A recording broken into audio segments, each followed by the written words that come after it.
Hello साथीहरू, good morning अनि जय मसी।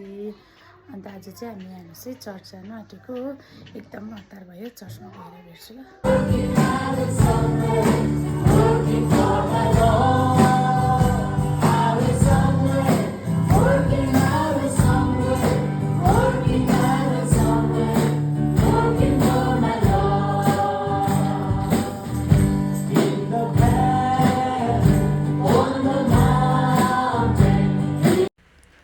आज चाहिँ यहाँ हाम्रो भाइ है, तपाईँहरूले देख्नुहुँदैछ है, हाम्रो आशिष भाइ। अन्त उहाँ चाहिँ आज पास्टर अभिषेक हुँदैछ हो। अन्त उहाँलाई चाहिँ अङ्कलले एक दुईवटा कुराहरू सोध्नु हुँदैछ।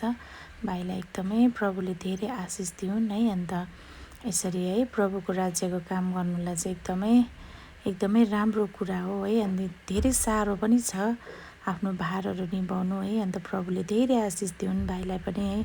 अनि सबैजना मिलेर है त्यहाँनिर प्रार्थनाहरू गरिदिँदै थियो है। अङ्कलहरूले, आन्टीहरू, सबै एल्डर गुरुजनहरूले प्रार्थनाहरू गरिदिँदै थियो है। एकदमै भाइलाई धेरै धेरै आशिष है, प्रभुले धेरै आशिष दिउन्। अन्त यहाँनिर हाम्रो लिडर्सहरू है, अन्त उहाँहरूलाई पनि प्रार्थना गर्नु हुँदै थियो अङ्कलहरूले है। अन्त यहाँनिर आज चाहिँ यहाँ हाम्रो भाइ आशिष भाइलाई है, अन्त यहाँ हाम्रो अङ्कल अन्त त्यहाँदेखि यहाँ हाम्रो आन्टी है, अनि धेरै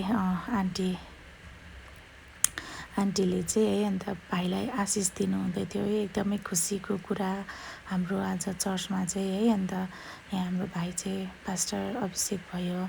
अन्त एकदमै राम्रो कुरा हो भन्दै आन्टीले है खदाहरू लाएर, यता हाम्रो दिदीले है अङ्कललाई र हाम्रो आशिष भाइलाई, अन्त दुईजना पास्टर है, अन्त उनीहरूलाई खदाहरू लाएर धेरै आशिषहरू दिनुभयो। आजको सेवाकाई चाहिँ एकदमै राम्रो भयो। अन्त हजुरहरूलाई कस्तो के लाग्छ, लाइक, सेयर, कमेन्ट गरिदिनु।